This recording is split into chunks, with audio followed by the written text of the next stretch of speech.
2025 Transformation Show seeks to showcase opportunities within the agricultural sector and other key sectors within the South Africa economy. Furthermore, it will highlight the lack of transformation South Africa has not achieved with the democracy approaching 3 decades. The program seeks to assist SMMEs to gain insight and understanding in regards to the challenges they face and how they can source funding, mentorship, and other forms of business assistance from key role players in the sector. In studio today, we are joined by Francois from APAC. Francois, thank you so much for joining us. Thank you very much. Thank you, sir. Please share with the viewers the overall experience in the agricultural sector and your role within APAC. Yes, thank you very much, Solo. For me to work in agriculture, what an honor. I initially qualified as a financial man doing accounting and ended up working in a beautiful industry where we look after farmers. I've been in this industry for about 30 years, 3 decades as you said, and I've started working as the registrar in 2018 and I've been here since. My passion is with agriculture, looking after farmers, and we need to understand that the economy is based on agriculture. If we get this right, our beautiful country will flourish. Agree.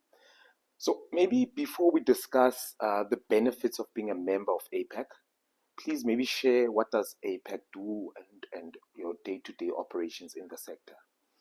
APAC is the acronym for Agricultural Produce Agents Council. That means we are a regulator. We have a mandate that we get from the minister, and that mandate gives us the authority to regulate 3 areas within our industry. First and foremost, fresh produce agents, then we look after export agents, and lastly, we look after livestock agents. Our mandate is specifically focused on the ethics of trading and then the economic side as well, to make sure that farmers get what they rightfully should financially to be sustainable, and that talks to the transactions that are done by agents who act on their behalf. Sure. Then maybe with the same question in mind, exporting, how's your role when it comes to exporting? It's simple. We focus on the agent and always on the agent. Only where the farmer puts his income, his lifeline in the hands of an agent, and that agent acts on his or her behalf, that's where we play a role. So we mitigate risk, and we do that by providing a framework for agents to function within. Sure. You've got some level of accreditation courses that you offer. Can you touch more on that? Yes. For our beautiful industry to flourish, we need our agents to be very highly skilled, qualified, and we provide training courses to ensure that upon registration that they are well informed on what is expected from them.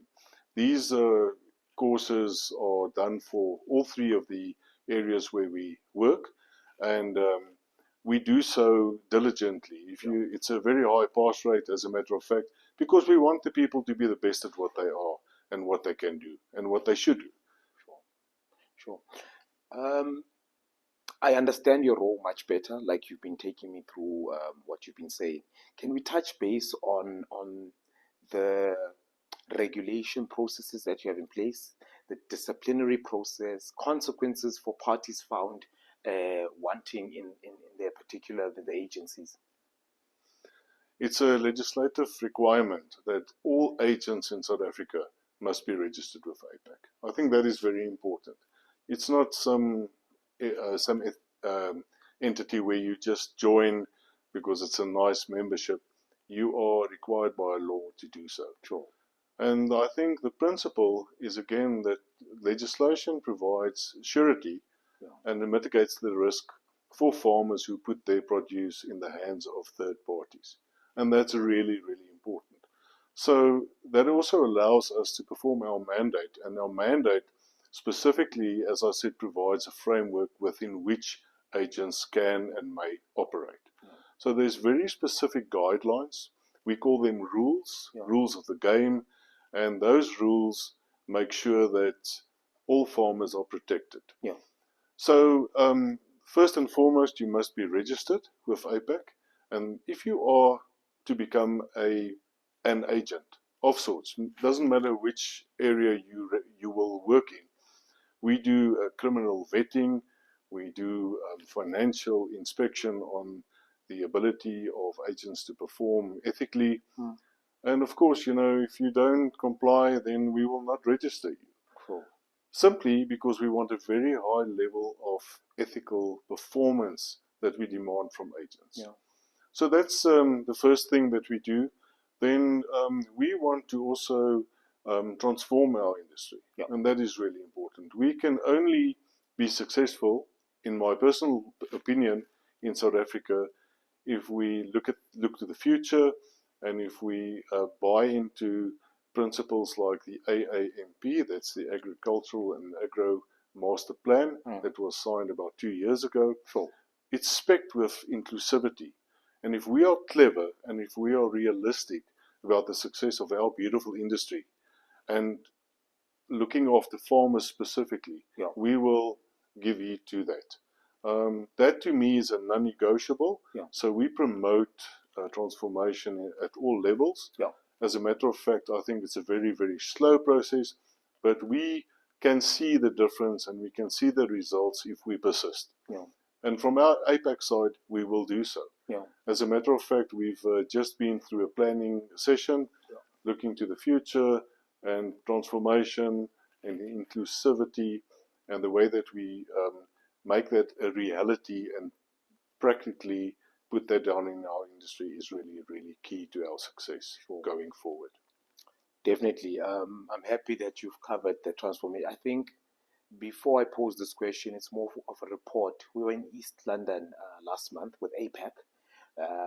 Your colleagues were given an opportunity to present the amount of questions and the amount of surprises from active farmers about your role that you play in the sector. They found it very, very interesting.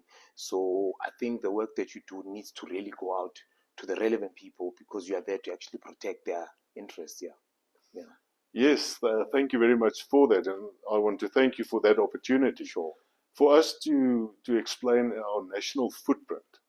We're a very small and dedicated team. So at every possible opportunity, like today, we would like to be part, and we would like to actively be involved in all these communication initiatives.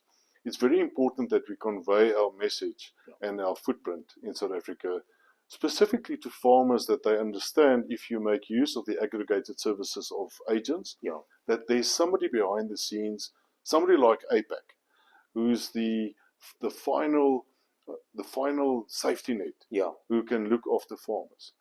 Very, very often we see that farmers go into business, they don't know how to do this, and they get caught up with unscrupulous people. But if you use the services of accredited agents, you must know and understand that APAC is always going to be there to look after your interest. How we do that is very interesting. Anybody that has a complaint must do so through APAC, through any other channels. If they work through markets, it's preferred that they start with the market authority. But ultimately, in the back, and as a last frontier, is APAC. And if you have a problem, speak to us, and we will endeavor to the best of our ability to see how we can solve any problem for any of our hard-working, blood-sweating farmers out there. Fantastic. Francois, before we wrap it up, how does one get a hold of APAC as a farmer, or any of the interest items that we've touched on? How do they get a hold of APAC? Well, first and foremost, if there's any opportunity where you can attend a presentation or a session with APAC, my appeal is please do so. We provide valuable information. We are open to any questions. We are open to any ability to do the work that we do better. But ultimately, if you want to get hold of us, look at our website. Our website is www.apac.org.za. You can find all the contact details there. My team and I will be ready and standing by to assist any farmer, any question, any request that we might get. Fantastic. Francois, thank you so much for having us. Thank you very much for the opportunity. Thank you, sir.